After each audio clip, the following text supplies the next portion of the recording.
I did want to go over, because again, some of you may have seen a flyer out there, so I do want to just reinforce some of the finance issues, so everybody's got it clear, because I know there was some confusion. We had a fundraiser, the task force had a fundraiser at City Storage, the Gazette did a nice story on it.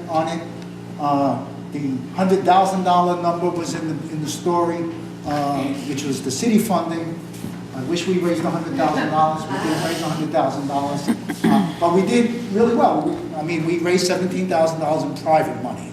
So there's $100,000 that goes to Common Ground. There's $17,000 that we've had to buy food, and we have given that money to whatever church has been hosting the program. So, Father John, I'm sorry you don't get $100,000. I gotta say, I went out yesterday morning and I saw the flyer. I was walking my dog drinking a coffee. Somebody look up for the money, huh? Somebody put out a flyer. And this is, just let me say, this is very important as a community, because it's like a giant game of telephone. Greenpoint, if you think hard enough about something, somebody else probably knows it, you know. But I was walking the dog and I was having some coffee, and somebody put out a flyer and said we're getting $30 a person per night. So I almost spit out my coffee. I said, "Wow, it's $9,000 a month." I didn't know somebody's giving me that. This is wild. Well, we will be passing the hat. So, yeah. But no, seriously, hope springs eternal. One thing that's very helpful, I just want to say with Neil, is like, I'm at 129 Java. I've heard so many different accounts of what, the facts you went over. Yeah. Give me a call, like something about that. Like, I could just say immediately, that's just not the case. That's $100,000. I'm not good at math, but that's a lot of money. This could have been avoided had the community known prior to this happening. All this game of telephone. Yeah. Prior to this starting. Well, it started 2 weeks ago. There was a lot in the newspaper. Yeah, I think it's 2 weeks. We only got flyers, the white flyer, not the blue one. We got the white flyer for you guys. Late Friday was in the mailbox. Right. The only way out. Yeah. No, I can speak to that real quickly. Is that this all happened it was all very rushed, and so when it became clear that Milton Street was not working and was not going to work, there was a hard and fast deadline there, and it wasn't very far. It was a matter of a couple of days. Basically, we had to figure out within 2-3 days where this would be sited for the rest of the winter. Otherwise, there would have been a gap. And one thing also to mention is that one reason why these guys are coming in, it's not just that it's really cold out, because if they're not comfortable, they're not going to come in. It's that there's some consistency, that they're able to stay in the place every night. So if there was an interruption in services for a couple of weeks, it would have been very difficult to put the pieces back together.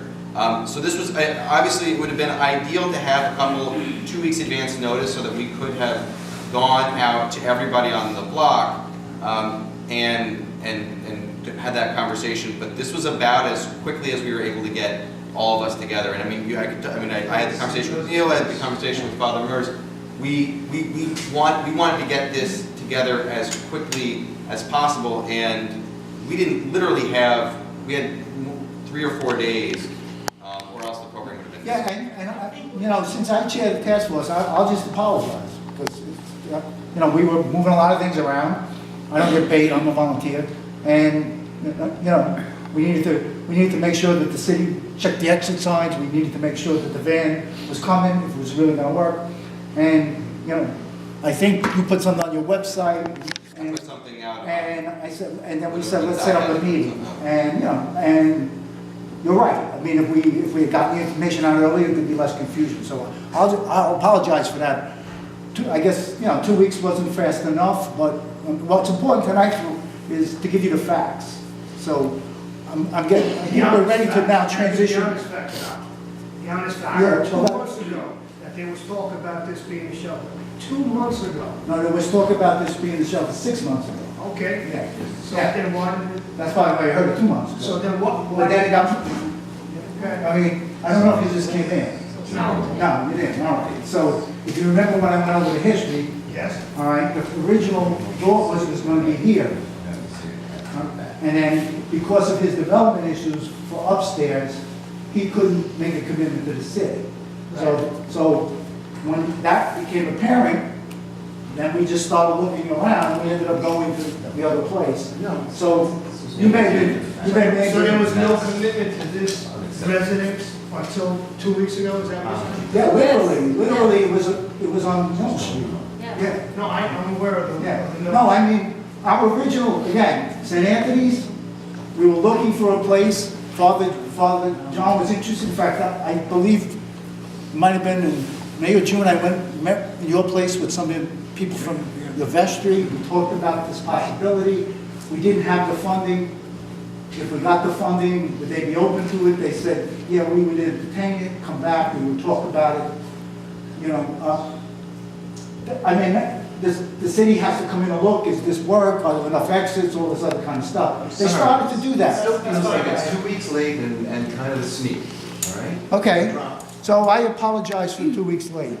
But going That's all, I can't go And backwards. before, and there was time before this, that things were going on, that this was going to happen. Well, no, no. I just want to say, be really, really clear about this. Until, there was a day, like, literally a week before the guys moved into this spot, where I got a phone call from the pastor at Greenpoint Reformed Church that said, it's over here, okay? And But let's be honest about the real reason. Trust me, you and I are from St. Anthony for decades and decades. Probably you went to school there like I did, right? Okay, so we're there, so I'm not gonna say anything, I'm not gonna even, you know, anything I say has nothing to do with what personally between you and I. But before you talked, when you were talking before, you said Milton Street, the Reformed Church, just wasn't a good location. Right. But we have to do the references on that.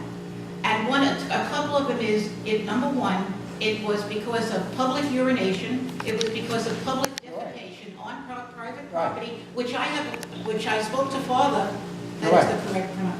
I spoke to Father before, just Monday night, inside my property. I know 3 women, but that this was going on Milton Street, who literally left their job. Right. So because there was urination, not just that of the defecation, but also harassment to their children going to and from school, and they stayed home. They took extended leaves from their jobs until this was going to be hopefully over. And they literally stayed home and lost that money just because of these men doing this, and they were also going on the street. It wasn't the lines of people coming for. So, okay, so the public urination problem you're describing is 3 years old. The program began in November. Absolutely. wait, I'm sorry, let me, No,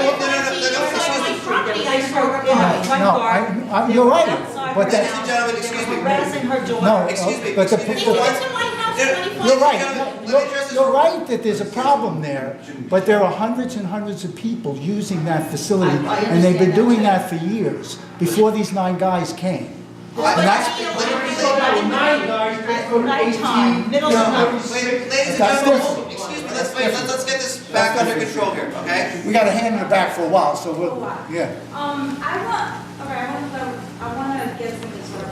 When you say that they're going to be coming here by van, are they allowed to leave? No.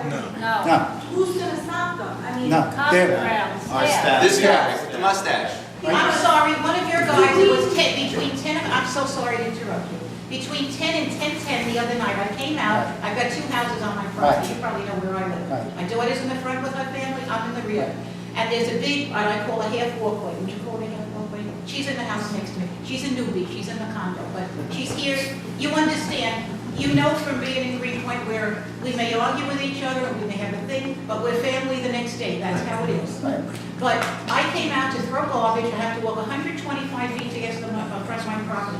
I'm walking around with a busted foot, not feeling good, and I'm walking out to throw the garbage, I have a big silver gate. What's on the other side of my gate, which is 35 feet inside my property, is a guy standing there urinating, and I mean a pond. I would have thought it was an elephant if I didn't see him. All over my walkway, which I can't even walk out. I have a new grandson, which I'm even more protective of if possible than my daughter I walk about. I'm walking out, and I said, hey, and I will honestly say to you, I didn't say to him, excuse me, what are you doing? My mother and grandmother thing took over, and I said, what the hell are you doing?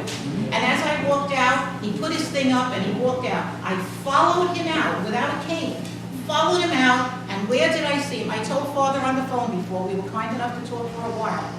Followed him out, where was he coming? But right over here. And this was after 10. Right, He banged on this door, somebody opened, I don't know who. right. Somebody opened the door, let him in sometime between 10 and 10 after 10 in the evening. Right.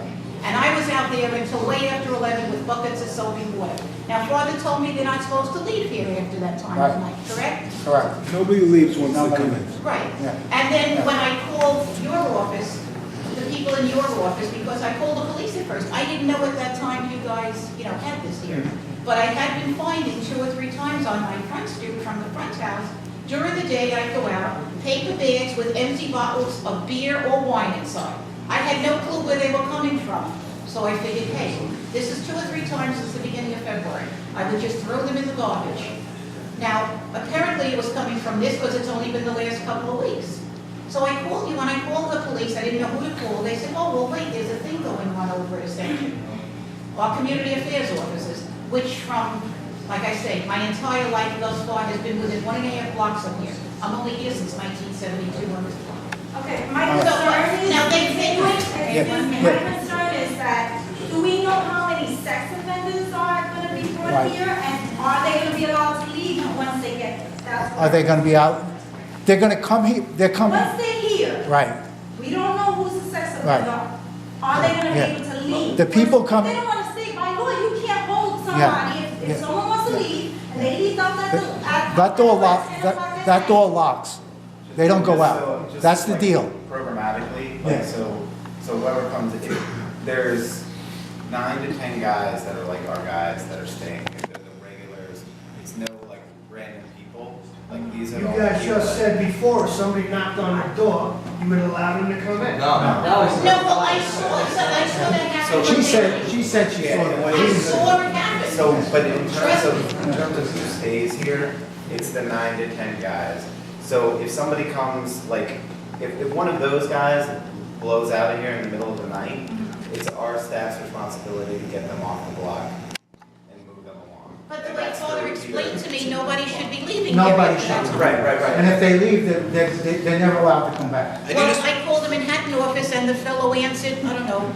Okay, I'm sorry, I forgot your name. And number one, and he said, well, maybe they came early, they weren't, Got other so they questions. came across the People street ask. to urinate on my property.